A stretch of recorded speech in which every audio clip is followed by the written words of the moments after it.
RSS-ஐ சேர்ந்த நிர்வாகிகள் பல கோடி ஊழல் செய்திருக்கிறார்கள். அதில் 4 நிர்வாகிகள் சிக்கியிருக்கிறார்கள். இதற்கு பாஜகவின் ஆதரவு இருக்கிறதா?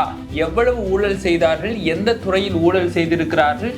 இதற்கு பாஜகவின் ஆதரவு எப்படி இருக்கிறது என்பது பற்றி இந்த வீடியோவில் நம்ம முழு விவரமா பார்க்க இருக்கிறோம். தொடர்ந்து வீடியோ பாருங்கள்.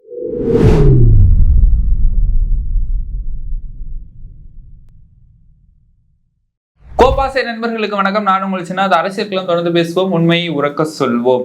இந்தியா வரலாற்று ஆய்வு மையத்தில் பல கோடி ஊழல் நடைபெற்றதாக அண்மை செய்தி வெளியாகி இருக்கிறது.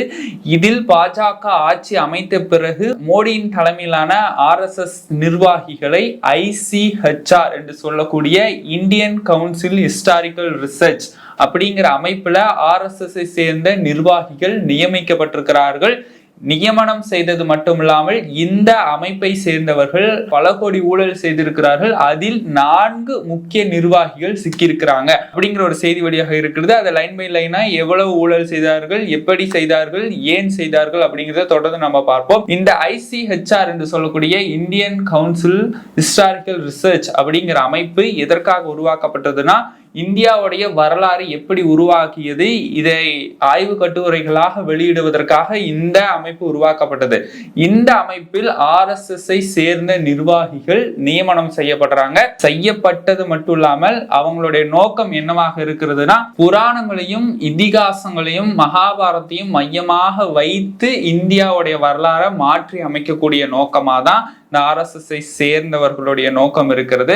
இந்த இந்தியாவோட வரலாறை மட்டும் மாற்றி அமைக்காம ஊழலில் ஈடுபட்டு பல கோடி பண மோசடிகளை செய்திருக்கிறார்கள். இதுதான் RSS-உடைய அமைப்பின் நோக்கமாக இருக்கிறது. இது மட்டும் இல்லாம இந்தியாவுடைய அரசாங்க நிறுவனத்தை RSS மையமாக்கி அதற்கு காவி பெயிண்ட் பூசுகிறார்களா அப்படின்னு பார்த்தோம்னா அதுவும் ஒரு கேள்விக்குறியாகத்தான் இருக்கிறது.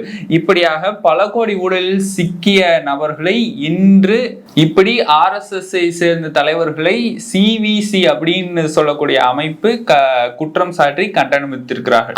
இன்னொரு பக்கம் RSS உடைய அமைப்பான அகில் பாரதிய இதிகாஸ் சன்காலன் யோஜனா அப்படின்னு சொல்லக்கூடிய ABISY அப்படிங்கிற அமைப்பு என்ன பண்ணுதுன்னா, இந்தியாவோட வரலாறை மாத்தி அமைக்கணும். இந்தியாவோட வரலாறை மாத்தி அமைக்கிறதுக்கான நோக்கமா இதிகாசங்கள், புராணங்கள், மகாபாரதம் இதை மையமா வச்சு மாத்தி அமைத்துட்டு இருக்கிறார்கள். இப்படி இருக்கக்கூடிய நிர்வாகிகளை இந்தியன் கவுன்சில் ஹிஸ்டாரிக்கல் ரிசர்ச்ல பாஜக ஆட்சி அமைத்தவுடன் ICHR அமைப்புல RSS-ஐ சேர்ந்த ABISY அமைப்புல இருக்கக்கூடிய நிர்வாகிகளை ICHR அமைப்புக்கு நியமனம் பண்றாங்க. இதுல மொத்தமா பார்த்தோம்னா ICHR-ங்கிறது ஒரு இந்தியாவுடைய வரலாறு எப்படி உருவானது ஆய்வு கட்டுரைகளை வெளியிடக்கூடிய அமைப்பு.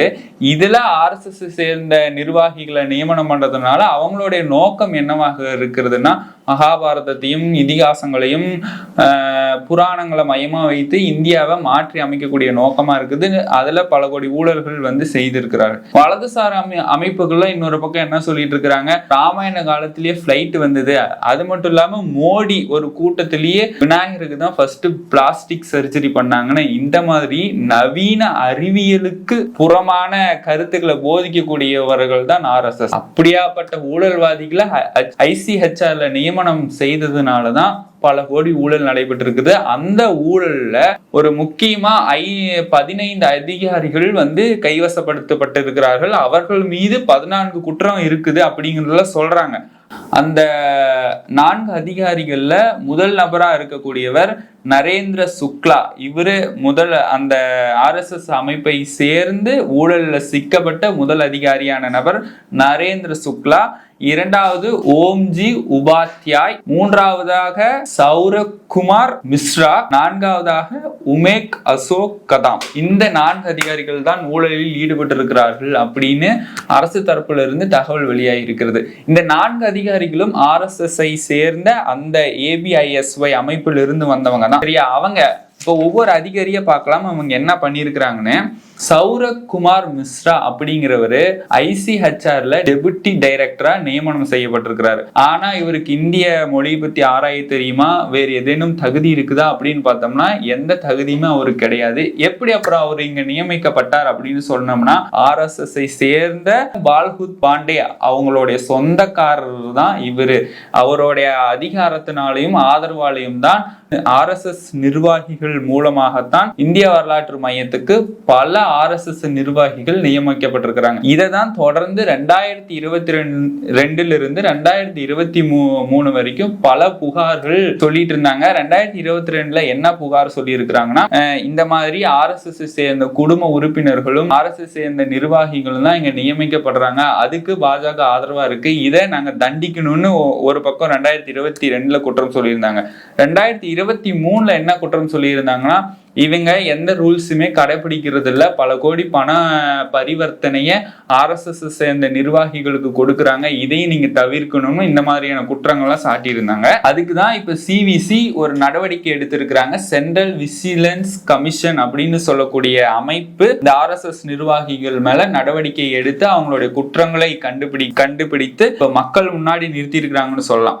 இப்ப நம்ம ஒரு நபரை பத்தி பார்த்தோம், அவர் எங்க இருந்தாருன்னா, அடுத்து இரண்டாவதா இருக்கக்கூடிய நபர் ஓம் உபாத்யாய் அப்படிங்கிற நபர் சீனியர் ரைட்டரா ABIS RSS சேர்ந்த ABISY அமைப்புல சீனியர் ரைட்டரா இருந்திருக்கிறாரு. அவரு இப்ப ICHRல மெம்பர் செக்ரட்டரியா நியமனம் செய்திருக்கிறாங்க. அடுத்து பார்க்கக்கூடிய ஒரு நபரான உமேக் அசோக் கதாம், இவரும் ABISYல இருந்தவர் தான் இப்ப ICHRல மெம்பர் செக்ரட்டரியா இருக்கிறாரு. இவங்கெல்லாம் இவர்களெல்லாம் சேர்ந்துதான் பல தவறுகள் செய்திருக்கிறார்கள், பல ஊழலில் ஈடுபட்டிருக்கிறாங்க. இப்படி இந்திய வரலாற்று ஆய்வு மையம் பேர்ல இவங்க செய்த தவறுகள் என்னன்னா, 397 ஸ்காலர்ஸ் செலக்ட் பண்ணி 6,29,00,000 அவங்களுக்கு கொடுத்து ஆய்வு பண்றாங்க, ஆய்வு செய்வதற்காக நாங்க அவங்களுக்கு கொடுக்கிறோம் அப்படின்னு சொல்லி கொடுத்துட்டு அவங்க ஆய்வும் சமர்ப்பணம் பண்ணல. இவங்க கொடுத்த பணமும் என்னாச்சுன்னு தெரியல. இந்த பண மோசடியில RSS சேர்ந்த நிர்வாகிகள் ஈடுபட்டிருக்கிறாங்க. இது மட்டும் இல்லாம மிஸ்ரா என்ன பண்ணிருக்கிறாரு, வெப்சைட் டிசைன் பண்ணும், இந்த ICHRக்கு வெப்சைட் டிசைன் பண்ணணும்னு சொல்லிட்டு கோரா அப்படிங்கிற கம்பெனி பார்த்தோம்னா அது RSS சேர்ந்த ஒரு கம்பெனி தான். அந்த கம்பெனிக்கு கிட்டத்தட்ட 12 லட்சம் ரூபாய் கொடுத்ததா தகவல் சொல்றாங்க. ஆக இவங்க ICHRின் மூலம் இந்திய அரசாங்கத்தின் பணத்தை பல வழிகள் RSS சேர்ந்த நிர்வாகிகளுக்கும் அவங்களுடைய குடும்ப உறுப்பினர்களும் RSS சேர்ந்த ஆய்வாளர்களுக்கும் எழுத்தாளர்களுக்கும் கொடுத்து உதவி பண்ணுனதா தகவல் வெளியாயிருக்கு. அரசோட பணத்தை எடுத்து மக்களுக்கு நல்லது செய்யாம RSS சேர்ந்த நிர்வாகம் கொடுத்து இந்த மாதிரியான செயல ஈடுபட்டிருக்கிறாங்க. இது மிகவுமே கண்டிக்கத்தக்கக்கூடிய விஷயம்னு சொல்லிட்டு தான் CVC அவங்க மேல பெனாலிட்டி எடுக்கணும், அவங்க மேல குற்றம் சாட்டணும்னு சொல்லி அவங்களுக்கு தண்டனை வழங்கக்கூடிய இதுல ஈடுபட்டிருக்காங்க. இது மட்டும் இல்லாம ICHRல புத்தகம் வெளியிடணும், அதுக்கான கட்டணம்லாம் கட்டணும்னு பல பணம் மோசடி செஞ்சிருக்கிறாங்க. இப்ப மதர் ஆஃப் டெமோக்ரஸி அப்படிங்கிற புத்தகத்தை ICHRின் மூலமா வெளியிடணும்னு சொல்லிட்டு RSS சேர்ந்த பப்ளிஷிங் கம்பெனிக்கு 30 லட்சம் ரூபாய் கொடுத்ததா சொல்லப்படுறாங்க. அதுல கிட்டத்தட்ட 1000 காப்பீஸ் அடிக்கப்பட்டதாம், 26 காப்பீஸ் மட்டும் தான் விற்கப்பட்டிருக்கிறது, 94 காப்பீஸ் பிரைம் மினிஸ்டருக்கு ஃப்ரீயா கொடுத்ததாகவும் 880 காப்பீஸ் விற்கவே படல அப்படிங்கிற மாதிரியான தகவல் சொல்றாங்க. ஆக அந்த 30 லட்சம் ரூபாயும் RSS சேர்ந்த பப்ளிஷிங் கம்பெனிக்கு கொடுத்து பண மோசடியில் ஈடுபட்டிருக்கிறாங்க. ஆக இதுல இருந்து என்ன தெரிய வருதுன்னா, இந்திய வரலாற்று ஆய்வு மையத்துல RSS சேர்ந்த நிர்வாகிகள் தான் அங்க நியமனம் செய்யப்படுறாங்க. நியமனம் செய்யப்பட்டது மட்டும் இல்லாம இந்திய அரசாங்கத்தோடைய பணத்தை எடுத்து பல RSS சேர்ந்த தலைவர்களுக்கும் நிர்வாகிகளுக்கும் ஆய்வாளர்களுக்கும் எழுத்தாளர்களுக்கும் கொடுத்து பல பண மோசடியில் ஈடுபட்டதுனாலதான் இப்ப CVC கடும் கண்டனம் தெரிவித்து அவங்க மேல குற்றம் சாட்டுவதற்கான ஒரு நடவடிக்கை எடுத்திருக்கிறாங்க. இந்த விஷயத்தை நம்ம எப்படி பார்க்கணும்னா, இவங்க இதுல ஒரு மத போதகத்தை திணிக்க பாக்குறாங்க. அந்த RSS சேர்ந்த ABISY அப்படிங்கிற அமைப்பானது மகாபாரத்தையும் புராணத்தையும் இதிகாசங்களையும் வைத்து இந்தியாவுடைய வரலாறை மாற்ற நினைக்கக்கூடிய அமைப்பா செயல்பட்டு செயல்பட்டு இருக்குது.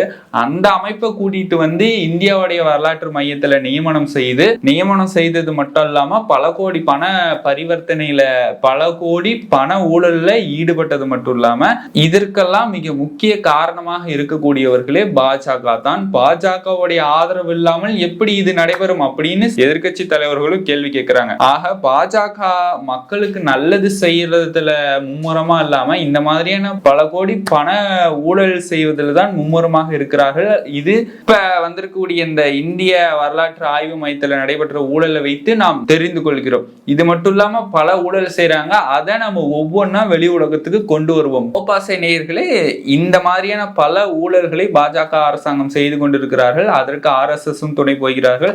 RSSம் பாஜகவும் செய்யக்கூடிய ஊழல்களை உங்கள் முன்னே நிறுத்துவதற்கு கோபாசை என்றும் கடமைப்பட்டிருக்கிறது என்று சொல்லிட்டு இந்த தகவலை நீங்க எப்படி பாக்குறீங்க மறக்காம கமெண்ட் பாக்ஸ்ல தெரிவிச்சிருங்க. மீண்டும் ஒரு நல்ல ஒரு அரசியல் களத்தில் நான் உங்களை சந்திக்கிறேன். அதுவரை உங்களிடமிருந்து விடைபெறுவது நான் உங்கள் சின்ன.